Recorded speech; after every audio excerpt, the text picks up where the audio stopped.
Hi everyone, I'm Angie Kellen with MCA Public Relations, and today I'm in Santa Clara, California for the 3rd International Solar Energy Technology Conference.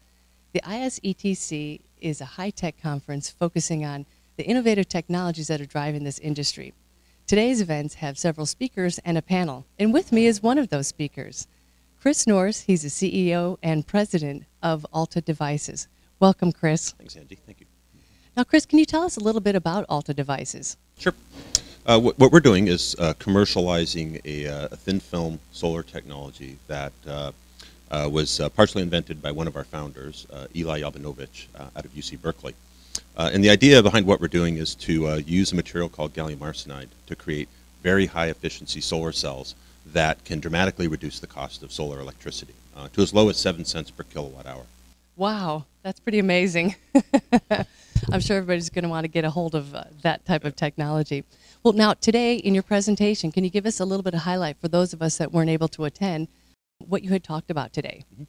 Yeah, I talked today about these sort of 3 fundamental complaints that you hear about solar. One is that there's not enough to be useful. You just can't generate enough electricity from solar to be useful. Second, that it's intermittent. So what do you do when the sun's not shining? And then the third was to talk about cost. And so in my presentation, I talked about how all 3 of these really are being addressed by technology today from different domains. Well, very good. Any other insights that you would like to share with us?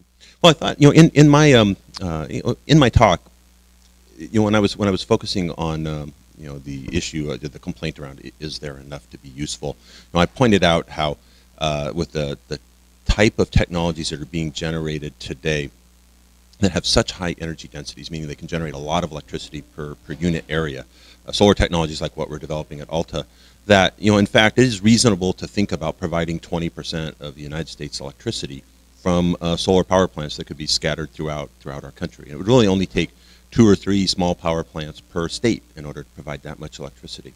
And then I also discussed how power plants, natural gas power plants, are being designed that can provide inexpensive baseload power, but have the ability to turn on and off very quickly, which means that they're kind of renewable friendly. So they work well with wind and sun.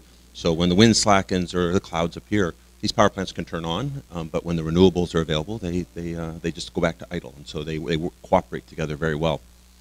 And then finally, I described how solar power plants today generate electricity at about 20 cents per kilowatt hour, and that if you focus on technologies that use thin film techniques, so use very small amount of material, you can use materials that generate much more energy than silicon does in the solar panels themselves, which reduces the cost of the power plant and allows you to get substantially below 10 cents a kilowatt hour with solar electricity. Well, this is definitely a gentleman with a great plan ahead for all of us, and we look forward to being sunnier days ahead for everybody. Chris, thank you so much for your time and for joining me today. I'm Angie Kellen for MCA Public Relations.